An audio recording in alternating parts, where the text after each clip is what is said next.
एक मुलाकात ऐसी शख्सियतों के साथ जिन्होंने दिया है अपने जीवन को एक नया मुकाम। रूबरू कराएंगे ऐसी कुछ हस्तियों के साथ एक खास शख्सियत के साथ मुलाकात जयदेव पटेल के साथ नंबर 1 इंडिया न्यूज पर। नमस्कार व्यूअर्स, मैं जयदेव पटेल और आप देख रहे हैं नंबर 1 इंडिया न्यूज। आपका एक बार फिर स्वागत है एक खास शख्सियत के साथ मुलाकात प्रोग्राम में।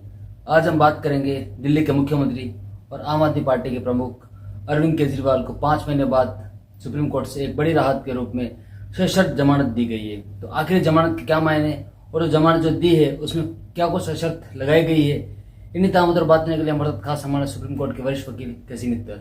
केसी मित्तल जी, आपका बहुत बहुत स्वागत है आज हमारे प्रोग्राम में। केसी मित्तल जी, आपसे मेरा पहला सवाल है कि दिल्ली के मुख्यमंत्री अरविंद केजरीवाल को 5 महीने के लंबे इंतजार के बाद सशर्त जो जमानत दी गई है, आखिर इसके क्या मायने आप देखते हैं?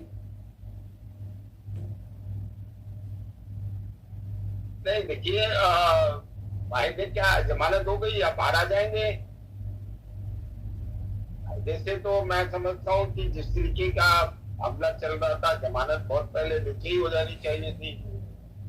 और चलिए, देर आए दुरुस्त आए, सुप्रीम कोर्ट ने इस हर चीज को कंसिडर करके जमानत दे दी, बहुत अच्छी बात है। ये तो सीबीआई का ऑफेंस था, जिसमें सीबीआई के ने जो केस दर्ज किया था उसमें जमानत मिली है, हिंदी में पहले मिल चुकी थी।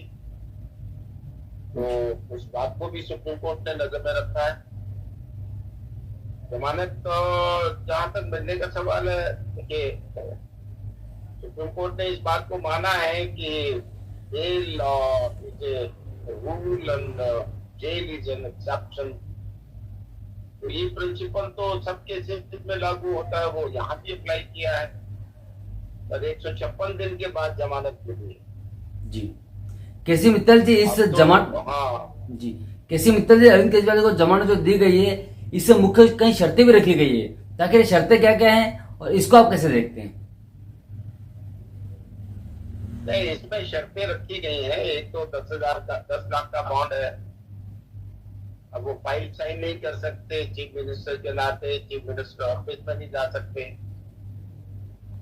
बाकी तो ये दो मैं समझता हूँ कि ज्यादा महत्वपूर्ण है, क्योंकि इस तरीके की शर्तें हमने पहले कहीं नहीं देखी हैं और ना सुना है। पहले तो जनरली ये होता था कि वो ट्रायल फेस करेंगे, कहीं जाएंगे नहीं बगैर कोर्ट की इजाजत के, फोन नंबर देंगे, जब उनको बुलाया जाएगा तो आएंगे। जनरली विटनेसेस को वो नहीं करेंगे, कॉन्टेक्ट नहीं करेंगे। यहाँ जो है ना, अब जहां तक एक और उसमें बात ये की है कि भाई वो मुद्दा जो है उसके बारे में बातचीत नहीं करेंगे। तो मैं समझता हूँ कि ये सब तो रूटीन की चीजें हैं जो अक्सर जमानत में होती हैं। पर ये बात हमें थोड़ी सी नहीं समझ में आ रही है कि आप सीएम फाइल दस्तखत नहीं करेंगे, सीएम दफ्तर नहीं जाएंगे।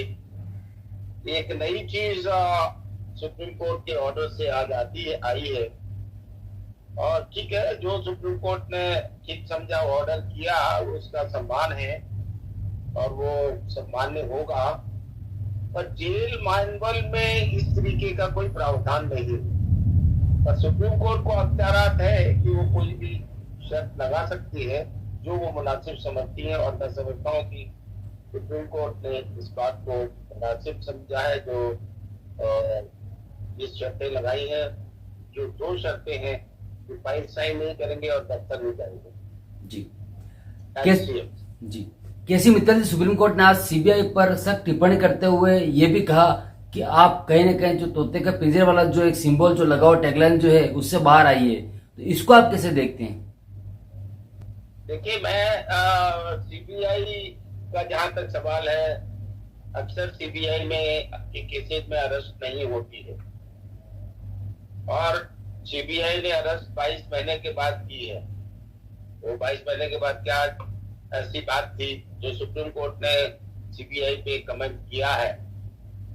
तो इससे लगता है कि ये सब कहीं ना कहीं कुछ न कुछ साजिश रही होगी, वरना सीबीआई के केसेस में 99% अरेस्ट नहीं होती है। चार्जशीट फाइल होती है तो उस वक्त मुझे को बुला लेते हैं, वहां बेल बाउंड हो जाता है। सीबीआई के केसेस में इस तरीके का मामला नहीं होता है, जब इतना संगीन कुछ मामला भी नहीं है। अब आप देखिए, ये सब तो कागजी कार्रवाई है। आप इसको लिकर जेल का की संज्ञा दे दीजिए, कुछ और दे दीजिए, तो उससे तो कोई फर्क नहीं पड़ जाएगा।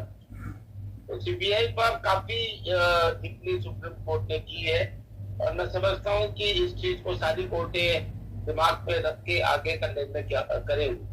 जी, केसी मित्तल जी, आपसे मेरा एक आखिरी सवाल है कि आज का जो फैसला अरविंद केजरीवाल के फेवर में आया है, क्या ये सीबीआई और ईडी के लिए भी एक कहीं ना चुनौतीपूर्ण है, या फिर सख्त टिप्पणी और सख्त संदेश भी है इसी के साथ साथ? देखिए, जहाँ तक मैं समझता हूँ, ये बिल्कुल उन लोगों के लिए सबक सीखने की एक जरूरत है जो फैसला सुप्रीम कोर्ट ने आज किया है। और इससे पहले ईडी के केस में भी जमानत दी गई थी, सुप्रीम कोर्ट ने ही दी वो जमानत भी।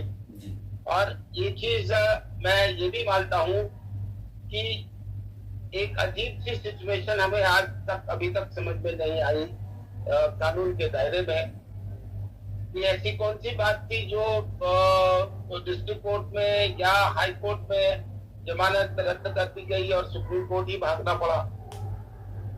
उसका नतीजा क्या होता है कि जो इतनी आज एक मैं समझता हूँ कि कहीं टिप्पणी ये हुई थी, जितना सुप्रीम कोर्ट का टाइम आज जमानतों में लगता है, और जितने केसेस बेल के सुप्रीम कोर्ट में जाते हैं, उससे सुप्रीम कोर्ट का बहुत टाइम इस्तेमाल होता है और बाकी काम सफर करता है।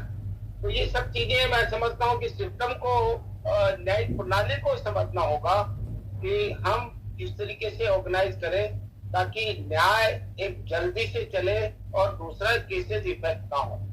ये मैं नहीं समझता कि ईडी या सीबीआई समझेगी उसको, क्योंकि उनका तो अपना एक काम करने का तरीका है, पर अदालतों को जरूर समझना जरूरी है।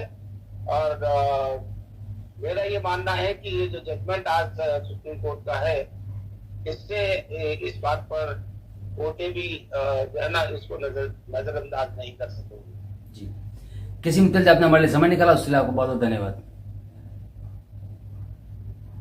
धन्यवाद। Thank you.